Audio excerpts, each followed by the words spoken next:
Hello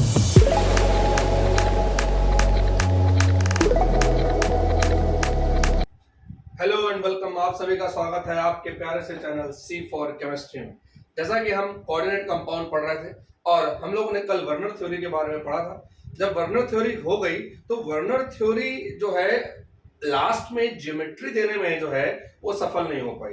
तो जब geometry देने में सफल नहीं हो पाई तो ज्योमेट्री को बताने के लिए अगली थ्योरी आई जिसको हम लोग बोलते हैं वैलेंस बॉन्ड थ्योरी। आइए देखते हैं इस थ्योरी में क्या किया गया।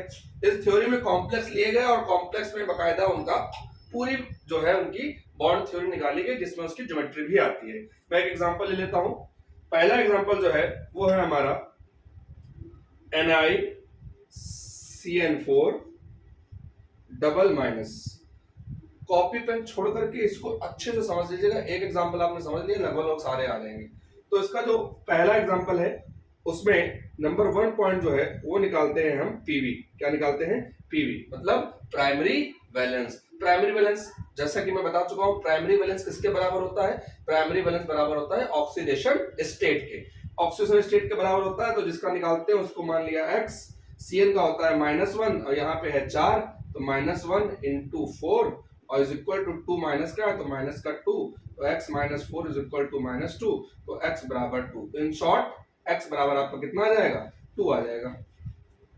तो ये आपका x बराबर आ गया कितना? 2। अब ये x बराबर 2 आ गया है तो मतलब ये याद रखिएगा आपको जो कॉन्फ़िगरेशन है वो Ni डबल प्लस का निकालना है। किसका निकालना है? Ni डबल प्लस का।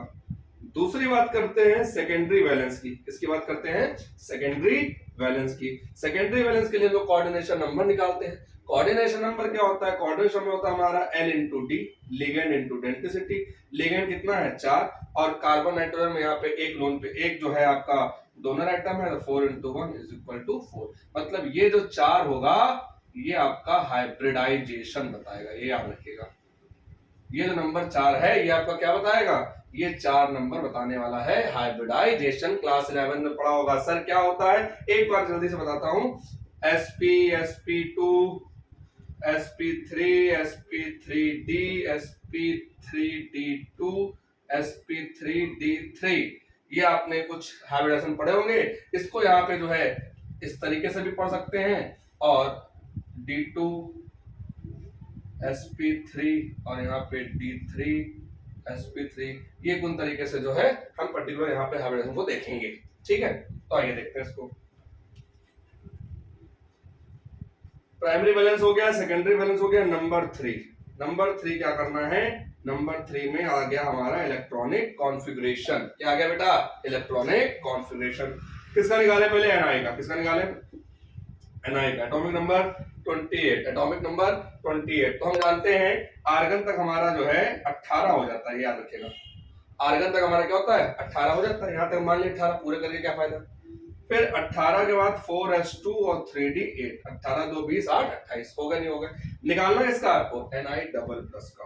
Ni डबल प्लस का 28 Ni डबल प्लस। ठीक, ये आर्गन। अब कम किससे करेंगे? कम करते हैं किससे? जो आपका आउटर मोस्ट इलेक्ट्रॉन होता है। आउटर मोस्ट क्या है? s है, तो इसी से कम करेंगे। यहाँ 4s क्या करते हैं? 0 और ये क्या हो जाएगा? 3d8। क्या हो जाएगा? 3d8। अब ये हमारा कॉन्फ़िगरेशन हो गया। नंबर 4 टॉपिक क्या है? नंबर 4 जो टॉपिक है वो है हमारा हाइब्रिडाइजेशन। हाइब्रिडाइजेशन समझिएगा इसको। सबसे पहले d ऑर्बिटल है हमारे पास, d बना दिया हमने। 1 2 3 4 5। ठीक, उसके बाद आता है S, फिर आता है P, ये आपका 3D हो गया, ये 4S हो गया और ये हो गया क्या? 4P। ठीक, अब एक चीज याद रखना, यहां लिख दे रहा हूं। आपको दो चीजें देखनी है। एक तो देखना है SFL, एक देखना है WFL। सर SFL क्या होता है? WFL क्या होता है? SFL का मतलब होता है strong field ligand. Strong field ligand. और WFL का मतलब क्या होता है? Weak field ligand. सर हमें कैसे पता चलेगा क्या स्ट्रॉन्ग क्या वीक? आइए, जहां पे आपको दिख जाए कार्बन, नाइट्रोजन, फास्फोरस, ठीक है, इस टाइप की चीजें, प्लस के साथ जुड़ा हुआ, जैसे देखो यहाँ पे CN में कार्बन जुड़ा हुआ है, नाइट्रोजन जुड़ा हुआ है, दोनों चीजें हैं। CNP टाइप चीज दिख जाए उसको बोलते हैं स्ट्रॉन्ग फील्ड लिगेंड। WFL में क्या होता है, सबसे पहले तो X ले लो, हेलोजन, ऑक्सीजन और सल्फर। कार्बन, नाइट्रोजन, फास्फोरस जैसे पर्टिकुलर चीजों के साथ लिगेंड जुड़ा हुआ है, वो आपका हो जाएगा स्ट्रॉन्ग फील्ड लिगेंड। और हेलोजन, ऑक्सीजन, सल्फर के साथ जुड़ा है उसको क्या बोलते हैं, वीक फील्ड लिगेंड। सर इसका मतलब क्या हो, क्या करेंगे इससे, जहां पे आ जाए SFL वहां पे आपको करानी है पेयरिंग। क्या करानी है, पेयरिंग।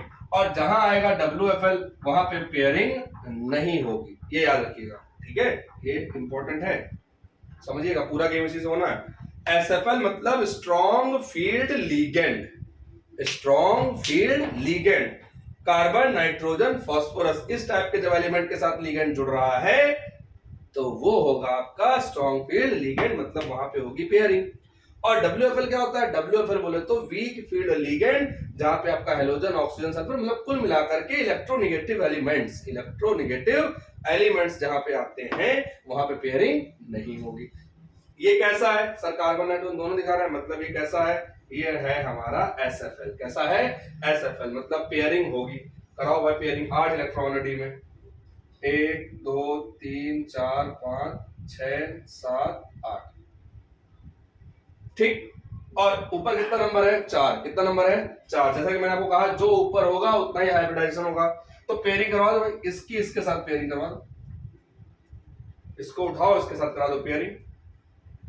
जो आपने इसकी पेयरिंग करवा दी, यहां बना लिया हमने डी, 1 2 3 4 5, ये आ गया आपका 4s और ये आ गया आपका 4p। तो ये आपने यहाँ पेयरिंग करवा दी, 1 2 3 4 5 6 7 8, ठीक, ये 8 का। इसकी पेयरिंग आपने यहाँ पे करवा दी, 8 ही था ना, 1 2 3 4 8 हो गया। इसकी पेयरिंग उठा करके आपने यहाँ पे करवा दी, ये हो गई पेयरिंग। अब आपके पास ये देखो, ये वाला ब्लैंक मिल गया, एक ब्लैंक ये मिल गया, एक ब्लैंक ये मिल गया, एक ब्लैंक ये मिल गया। आपको चाहिए कितने थे, 4, एक यहाँ से, एक यहाँ से, एक यहाँ से, 1 2 4, एक आपका डी से, एक आपका एस से और 2 आपके पी से। तो आपको हाइब्रिडाइजेशन क्या मिल गई, आपको मिल गया DSP स्क्वायर। DSP स्क्वायर क्या मिल गया, DSP स्क्वायर। हाइब्रिडाइजेशन क्या हो, कैसी हो गई, DSP स्क्वायर। टोटल नंबर कितने हो गए, 4। 4 में ज्योमेट्री क्या होती है, तो 4 में ज्योमेट्री जो होगी वो होगी टेट्राहेड्रल। क्या होगी भाई, टेट्राहेड्रल या स्क्वायर प्लानर, या क्या होगी, स्क्वायर प्लानर, ठीक है। ज्यादा टेट्राहेड्रल मिलती है आपको, स्क्वायर प्लानर, ठीक है। कैसे सर, हमें कैसे पता चला, देखो भाई ये Ni, एक सीएन यहाँ लगेगा, एक सीएन यहाँ लगेगा, एक सीएन यहाँ लगेगा, एक सीएन यहाँ लगेगा। देखो भाई स्ट्रक्चर किसका बन गया, बन गया स्क्वायर प्लानर, ठीक है। इतना नोट कर लीजिए आप लोग, बहुत अच्छे से समझिएगा, इतना नोट कर लीजिएगा, बहुत छोटा है हमारे पास, इतना नोट करिए फिर आगे की व्यवस्था बताएं। ये रब कर रहा हूं मैं ऊपर, एकदम जज्बातों को एकदम अपने अंदर रखिए, सिर्फ पढ़ने पे ध्यान दीजिए, पढ़ने के अलावा आपके पास दूसरा कोई रास्ता नहीं है। जो आज मेहनत कर लेगा वो भविष्य में आराम से जो है अपनी जिंदगी को काटेगा, जो आज टाइम पास करेगा उसकी जिंदगी टाइम पास बन जाएगी। 6 नंबर ज्योमेट्री के बाद आ जाता है, ज्योमेट्री हो गया, आपने ज्योमेट्री बता दी, टेट्राहेड्रल। इसके बाद एक टॉपिक आता है मैग्नेटिक मोमेंट। मैग्नेटिक मोमेंट, ठीक। मैग्नेटिक मोमेंट सर क्या होता है, मैग्नेटिक मोमेंट में हम पता लगाते हैं कि हमारा जो पर्टिकुलर कॉम्प्लेक्स है वो कैसा है, पैरामैग्नेटिक है कि डाया मैग्नेटिक, ठीक है। सर ये कैसे पता लगाएंगे, ये पता लगाएंगे जब पर्टिकुलर किसी कॉम्प्लेक्स में अनपेयर्ड इलेक्ट्रॉन पाए जाते हैं। जब पर्टिकुलर किसी कॉम्प्लेक्स में अनपेयर्ड इलेक्ट्रॉन पाए जाते हैं, अगर अनपेयर्ड इलेक्ट्रॉन है तो दिया गया कॉम्प्लेक्स होगा पैरामैग्नेटिक। अगर अनपेयर्ड इलेक्ट्रॉन नहीं है तो दिया गया कॉम्प्लेक्स कैसा होगा, डाया मैग्नेटिक। देखिए आगे ऊपर वाले में देखिएगा, नीचे वाले में देखिएगा, क्या यहाँ पे कोई अनपेयर्ड इलेक्ट्रॉन है, नहीं है ना, देखो ये भी पेयर्ड, ये भी पेयर्ड, ये भी पेयर्ड, ये भी पेयर्ड। जहां पे भी इलेक्ट्रॉन पाए जा रहे हैं पूरी तरीके से क्या है, पेयर्ड। अगर पेयर्ड, अगर n की वैल्यू 0, ठीक है, n हमारा यहाँ पे, क्योंकि मैग्नेटिक मोमेंट का फॉर्मूला होता है under root n n plus two, this is the formula of magnetic moment. और वेयर यहां लिख दूंगा मैं, where n is equal to 0, अगर एन 0 देन मैग्नेटिक मोमेंट भी क्या हो जाएगा 0, और अगर मैग्नेटिक मोमेंट 0 है तो दिया गया कॉम्प्लेक्स कैसा हो जाएगा डायामैग्नेटिक। अगर डायामैग्नेटिक है, अगर डायामैग्नेटिक है तो कलर जो है भाई साहब वो हो जाएगा कलरलेस। अगर कुछ भी इसमें थोड़ा सा भी मैग्नेटिक मोमेंट पाया जाता, अगर थोड़ा सा भी मैग्नेटिक मोमेंट पाया जाता तो ये होता कलर्ड। कलर्ड कौन सा होता उससे मतलब नहीं है, लेकिन कुछ ना कुछ कलर होता। एक चीज और देख लेते हैं वरना सिडविक बुरा मान जाएंगे। EAN effective atomic number, sir कैसे निकालते हैं, फॉर्मूला बताया था Z minus oxidation number plus 2 into coordination number, Z minus oxidation number plus 2 into coordination number. Z किसका, जो आपका कॉम्प्लेक्स में सेंट्रल मेटल है निकेल था, एटॉमिक नंबर 28, ऑक्सीजन नंबर कितना निकाला था 2 निकाला था, प्लस 2, कोऑर्डिनेशन नंबर कितना निकाला था 4 निकाला था, 28 में से 2 गया 26 और 4 दूनी 8, 26 4 30 34, EAN कितना आ गया 34। EAN क्या होता है, इफेक्टिव एटॉमिक नंबर बताया था सिडविक भैया ने, याद है। चलिए पूरा छाप लीजिए, और इस प्रकार हमारा आपका जो है NiCN4 कॉम्प्लेक्स जो है ये कंप्लीट हुआ, और हमें पता लगा ये हमारा कैसा है डायामैग्नेटिक है, और इसकी ज्योमेट्री कैसी है स्क्वायर प्लानर है, मैग्नेटिक मोमेंट 0 है, कलरलेस है, EAN 34 है। बोलो बात समझ में आई कि नहीं आई, आ गई होगी, छाप लो। ये तो बात रही किसकी, ये बात रही स्ट्रॉन्ग फील्ड लिगेंड की। एक एग्जांपल दे लेते हैं वीक फील्ड लिगेंड का। अब आप लोग स्ट्रॉन्ग फील्ड लिगेंड के जितने भी एग्जांपल आपको आपके एनसीईआरटी बुकों में मिलेंगे या आपके पास जो भी बुक है उसमें मिलेंगे, उससे लगाइएगा, जहां दिक्कत समझ में आए वहां कमेंट करिएगा, ज्यादा से ज्यादा कमेंट करिए, ज्यादा से ज्यादा जवाब पाइए। सेकंड नंबर पे हमने एक एग्जांपल ले लिया COF6 ट्रिपल माइनस, F आ गया, क्या आ गया F हमारा किस में आता है WFL में आता है, मतलब पेयरिंग नहीं होगी। पेयरिंग क्या होगी, नहीं होगी, तो आसान हो जाएगा फिर ये। सबसे पहले थोड़ा उड़ते हुए तुरंत सबसे पहले PV निकाल लो, x माइनस 6 माइनस का 3 प्लस का 6 तो कितना आ गया x बराबर 3, मतलब निकालना क्या है CO ट्रिपल प्लस, क्या निकालना है CO triple plus. Secondary valence coordination number 6 into 8 बराबर 6, मतलब दिया गया हाइब्रिडाइजेशन कितना होना चाहिए 6 होना चाहिए भाई। चलो भाई नंबर 3 इलेक्ट्रॉनिक कॉन्फ़िगरेशन किसका निकालेंगे, कोबाल्ट का, षष्ठी वक्र मनफे कोनी कुजन, कोबाल्ट कितना होता है 27। फिर से वही काम, आर्गन ले लिया 4s2 18 2 20 7 27 3d 7, निकालना कितने का है ट्रिपल प्लस का निकालना है 27 कोबाल्ट ट्रिपल प्लस, जितने प्लस उतने इलेक्ट्रॉन कम कर दो, तो ये हो जाएगा 4s0 और ये हो जाएगा 3d6, 2 यहां से कम किए 1 यहां से कम किया। बोलो बात आई कि नहीं आई, आ गई। नंबर 4 हाइब्रिडाइजेशन, बोलो को हाइब्रिडाइजेशन निकालने का तरीका भाई अपना पुराना तरीका, सबसे पहले बना लो D, क्या बनाता हूं ठीक है सर, 1 2 3 4 5, ये आपका हो गया 3D, ये आपका हो गया 4s और ये आपका हो गया 4p। D में 6 इलेक्ट्रॉन है, 1 2 3 4 5, छठा इलेक्ट्रॉन भर दिया हमने इधर, ठीक भर दिया।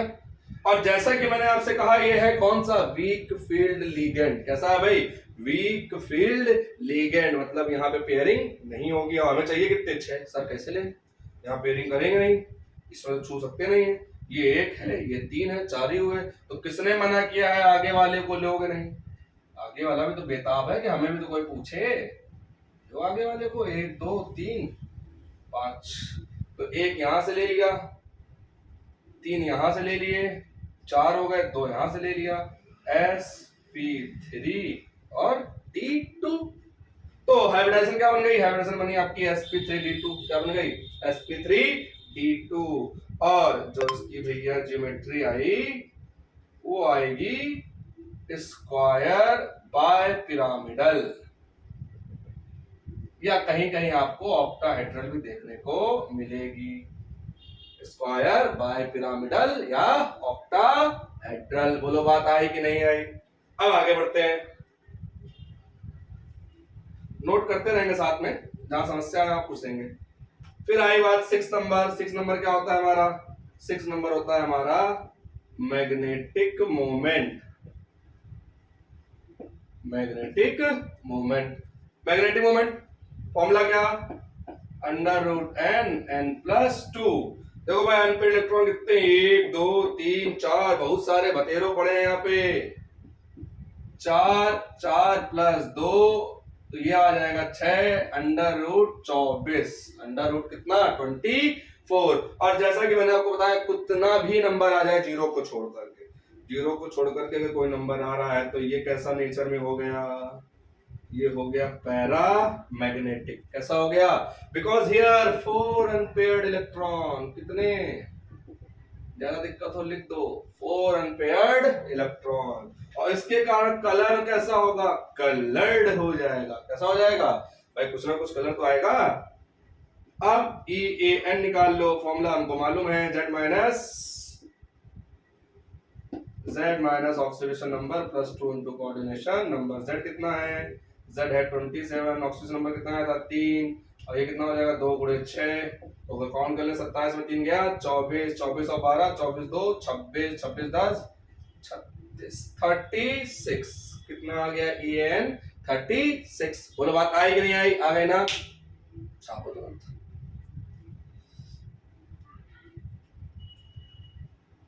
छाप लिया करो या स्क्रीनशॉट ले लिया करो, आजकल तुम लोग डिजिटल का जमाना है, बट से तुम लोग मारते हैं, पूरा लिखो, तुम लोग सही से 3 बार की उंगली सीधे किया, काम खत्म, सब्जी बढ़ो आगे।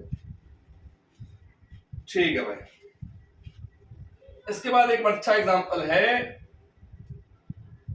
ये काफी ज्यादा पेपरों में पूछा आता है,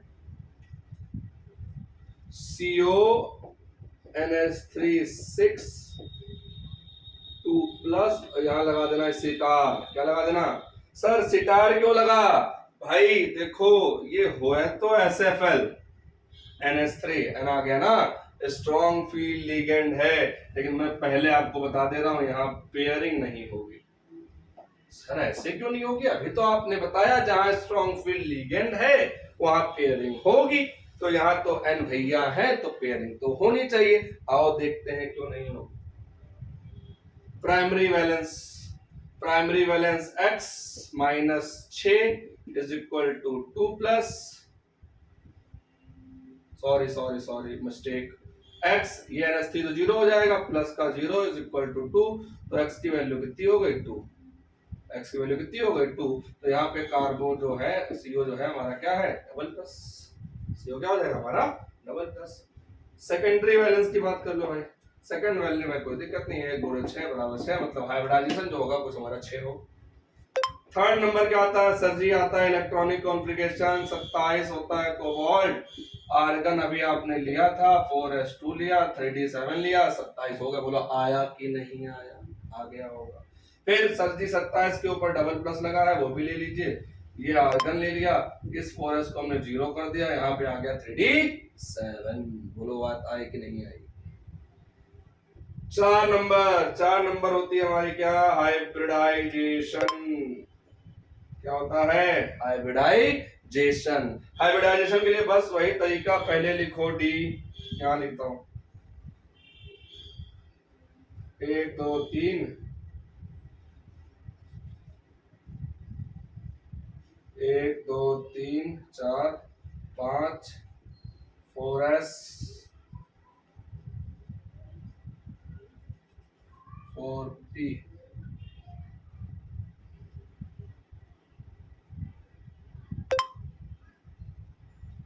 ठीक, अब 3d7 भर लो भाई, 1 2 3 4 5 6 7, इतना सब आ ही गया होगा। अभी तक हम क्या कराते थे, स्ट्रॉन्ग फील्ड लिगेंड है तो ये वाला उठा करके हम यहां दे दें, ठीक। और ये वाला अगर सपोज करो उठा करके हम यहाँ ले आए तो ये खाली हो जाएगा। जी सर बिल्कुल ऐसे ही बताया था आपने। ये अगर खाली होता है तो एक ये खाली, एक ये खाली, एक डी में खाली, एक एस में खाली, तीन पी में खाली, तीन चार पांच, पांच ही तो हुए। अब आपको लेना पड़ेगा 4D, 1 2 3, छोटा बोर्ड है,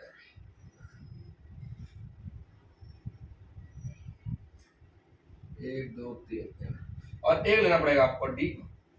तो क्या कभी आपने DSP 3D टाइप का कोई हाइब्रिडाइजेशन देखा है क्या? नहीं देखा होगा, because there is no DSP 3D hybridization. और पहली बात, क्या एक पर्टिकुलर हाइब्रिडाइजेशन में इनर ऑर्बिट और आउटर ऑर्बिट दोनों ही पार्टिसिपेट करेंगे क्या? नहीं भाई, कोई एक ही ऑर्बिट तो पार्टिसिपेट करेगा, या तो इनर करे या चाहे आउटर। इसलिए ये बात यहाँ पे गलत साबित होती है। और जनरली कॉम्प्लेक्स के एक्सपेरिमेंटल में देखा गया है, जब भी किसी कॉम्प्लेक्स का एक्सपेरिमेंट किया गया है तो इस कॉम्प्लेक्स का देखा गया है कि इस कॉम्प्लेक्स का पर्टिकुलर कुछ ना कुछ मैग्नेटिक मोमेंट होता है। अगर किसी कॉम्प्लेक्स का मैग्नेटिक मोमेंट होता है तो प्यारो बच्चों उसमें किसी ना किसी प्रकार के अनपेयर्ड इलेक्ट्रॉन पाए जाएंगे, और जहां अनपेयर्ड इलेक्ट्रॉन पाए जाएंगे वहां पेयरिंग नहीं होगी। इस बात से यह साबित होता है। आइए जरा इसको देख लेते हैं। फिर सर क्या करें? फिर भाई पेयरिंग मत करो, क्या करोगे? इसको छोड़ दो, जो जैसा लिखा है वैसा लिखे रहने दो, मोह माया सब पढ़े रहने दो। एक यहां से लो, तीन यहां से लो, चार हो गए, दो यहां से लो, यहां से sp3d2 क्या प्रश्न बनेगी? sp3d2। तो ज्योमेट्री कैसी हो जाएगी? ज्योमेट्री हो जाएगी फिर से वही स्क्वायर बाय पिरामिडल या ऑक्टाहेड्रल। ठीक, क्या ज्योमेट्री हो जाएगी? स्क्वायर बाय पिरामिडल या ऑक्टाहेड्रल। आगे सर मैग्नेटिक मोमेंट भी बता दीजिए इसका। ये लो भाई, मैग्नेटिक मोमेंट